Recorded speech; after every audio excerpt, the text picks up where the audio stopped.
Hey guys! And welcome back to What If Naruto Was the Shinigami's Apprentice? So without any further ado, let's start. Naruto turned to look around the area as he sat on top of the cage box of the Chunin exams unseen. Something is off, he thought as he tried to figure out what it was while looking around. Eventually he spotted the Konoha 12 and a small smile graced his face. He looked over them seeing the teams, and smiled when he looked at Kurenai. I see she is doing better, good to know. Looking down he saw that Sasuke and Gaara were fighting. Watching as Sasuke jumped back and landed against the wall before grabbing his wrist and forming the Chidori. Sasuke took off towards Gaara at a fast pace before slamming the Chidori into Gaara's sand, managing to land a hit on him. Gaara screamed in shock as he saw his own blood, as sand began to move around him and covered his right side. Naruto had to look away as feathers began to fall around the area, and he watched it put people to sleep, genjutsu. But why? Then he saw it, Oto and Sunanin coming out of transformations and beginning to attack. Naruto placed his hands in the ram sign Kai, he yelled, dispelling the genjutsu from the genin around him, before he jumped down into the stands, unsealing his scythe from the storage seal on his arm. Naruto began to fight off Oto nin that were trying to attack a group of genin. One Oto nin managed to sneak up behind Naruto surprisingly, but was instantly kicked into the wall hard. Naruto noticed this and turned around to see Guy standing there and looking at him. I don't know who you are, but you seem to be a youthful ally. I will fight with you, Guy said in his youthful way, as he punched a Sunanin into a wall. Naruto nodded after hearing what Guy said and got down into his Reaper stance as Guy got into his own stance beside Naruto as they stared down their opponents. Kurenai had dispelled a lot of the genjutsu once the invasion had started, and now she was trying to help evacuate the civilians that were in the arena. Please don't panic and remain calm, Kurenai said to the civilians. She put some Oto nin around her in a genjutsu to make them think they weren't there.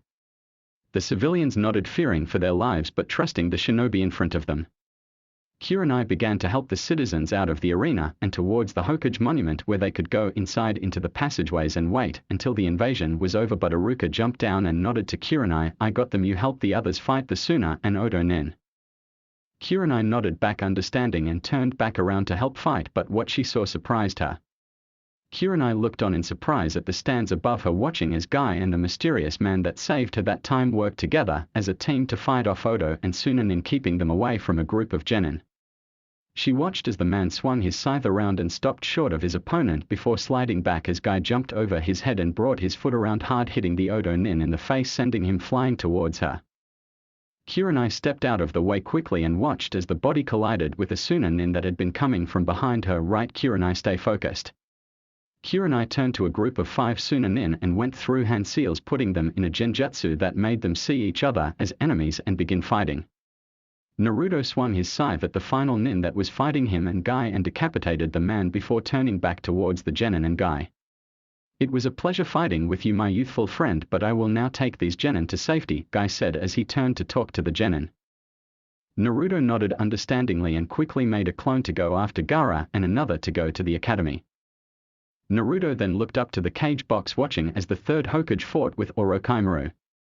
Orochimaru was winning due to the first and second Hokage actually fixing Hiruzen, and Naruto knew he wouldn't last long and had to find a way into the barrier to help his grandfather figure. Naruto jumped up onto the roof of the cage box and scanned the barrier before taking a deep breath. Well timed to try that. Naruto walked directly at the barrier and walked through it as his body phased through the walls of the barrier before reforming on the other side, and he glared at Orochimaru. The snake Sannin looked at the boy like he was looking at a ghost. It's not possible, he yelled and sent Tobirama to fight Naruto, leaving Hashirama to fight Hiruzen. Naruto didn't have time to act as a water dragon appeared from the air and shot at him, but was surprised when a earth wall erected in front of him and he turned to see Hiruzen smile. Naruto nodded and ran at the wall as it descended back into the ground straight at Tobirama, his scythe glowing with a purple and silver chakra. Tobirama ducked as Naruto brought the scythe towards his neck, receiving a cut from his hair as he brought his foot up to catch Naruto in the chin, but Naruto jumped back in time to avoid it and swung his scythe around again, this time going for Tobirama's torso.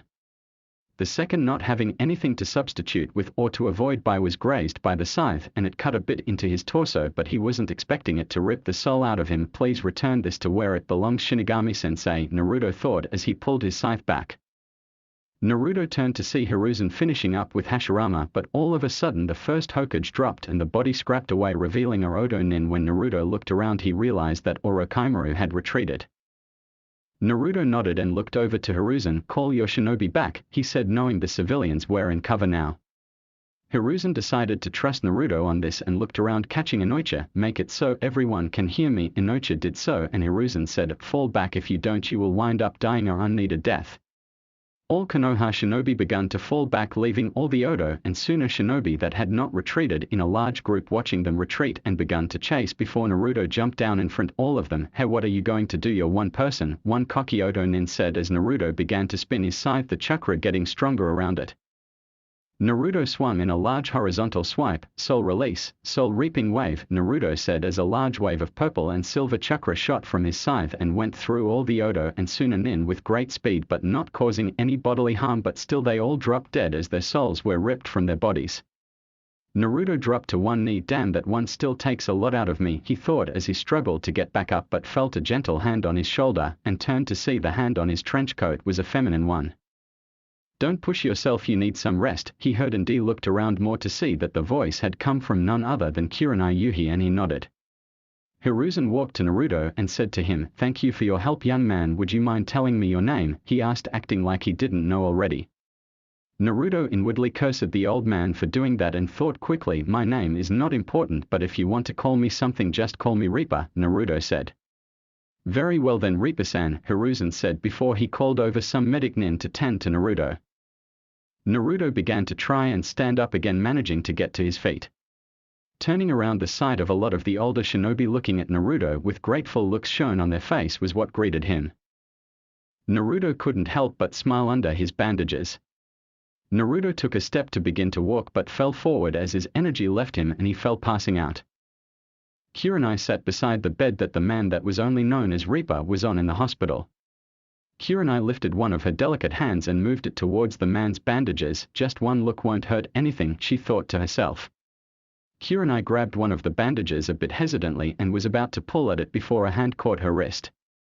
Kurenai jumped a bit shocked before slowly looking to see who grabbed her wrist and calmed a bit before looking up to see the face of the third Hokage. Are you sure you want to know who the man behind those bandages is? Yuhi-san, the wise old man asked her. Kurenai began to think it over. He saved me from a fate worse than death, he brought me to the hospital when I needed it, and now he has saved the village from losing a lot of innocent lives, she thought before nodding. Hi Hokage-sama. Hiruzen gave a light smile at her reply. Seems you have made a large impact on this woman's life, Naruto-kun, he thought appraisingly before looking down at Naruto's bandaged covered face. I will tell you, you have met this man before, though he is not the same as you remember. If you still wish you can look Yuhi-san, but do not tell anyone else who is under those bandages. Do I make myself clear? The third asked with authority clear in his voice. Kurenai was surprised by what he told her and the authority that was in his voice about this matter. She had met this man before. She was wondering how, but decided to ignore that for now and turned to look at the bandaged face of the man again before nodding. Hi, I will not tell anyone else, she said firmly before reaching out again and grabbing a bandage. Pulling at the bandage, she watched as the rest came off with it, revealing the calm face of a blonde-haired man. Kurenai smiled seeing the face of the man, but then noticed something on his cheeks. Wait, whisker marks, but he was registered as missing in action. There is no way this is. As if reading her thoughts, Hiruzen said, indeed Kurenai, it is Kakashi's missing student Naruto Uzumaki, he said kindly with a smile on his face. But how Naruto was only 12, this man seems to be in his mid-teens, 16 to be precise, Kurenai asked, shocked that her savior may have been the same child she once saved from a mob of villagers. Flashback. A newly promoted to Chunin, Kurenai walked through the village hidden in the leaves with a smile on her face, happy as ever having just been promoted. Wonder if I could find Anko to celebrate with May. Her thoughts were interrupted by the sound of yelling. Kurenai turned to see a blonde child run past her quickly with a look of fear in his eyes as a mob of civilians and a few shinobi chased after him. Kurenai decided Anko could wait as she decided to figure out what was going on and ran after the mob. Eventually Kurenai caught up to the mob to find them beating on the blonde child, having him trapped in an alley. Why me? What did I do to any of you? She heard it was weak and full of pain, and she could tell it came from the child. You killed our families, our loved ones, you demon. Now it's our turn to repay the favor, she heard from a Chunin and watched as he pulled out a kunai. Kurenai acted quickly and put the crowd in a genjutsu that knocked most out before walking behind the remaining Chunin and quickly striking at his neck, making him fall to the ground out cold, leaving only the boy. Kurenai kneeled down and looked at the cowering boy, and before she could even say anything, "I'm sorry, please don't hurt me," she heard.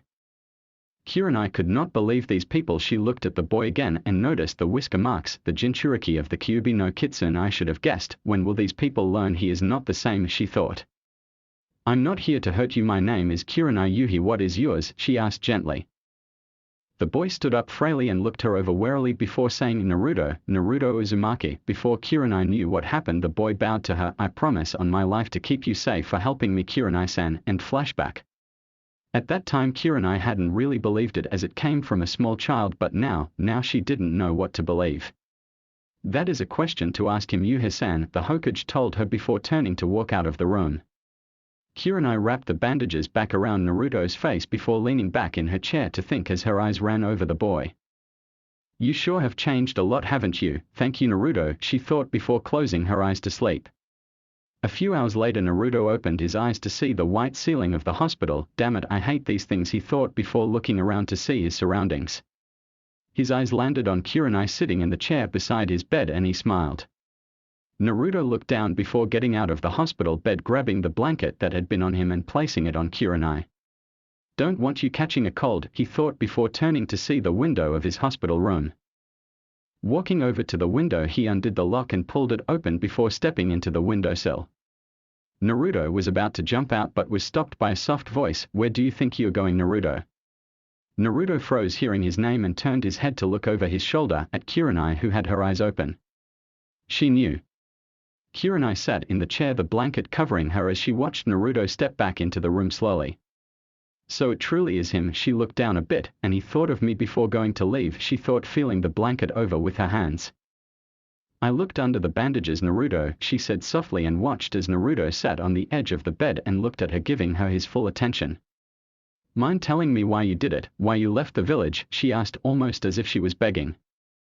Naruto lowered his gaze, feeling a bit guilty. I left so that I could protect the ones I loved, protect those precious to me. Kakashi-sensei didn't really train me and no one in the village would really miss me.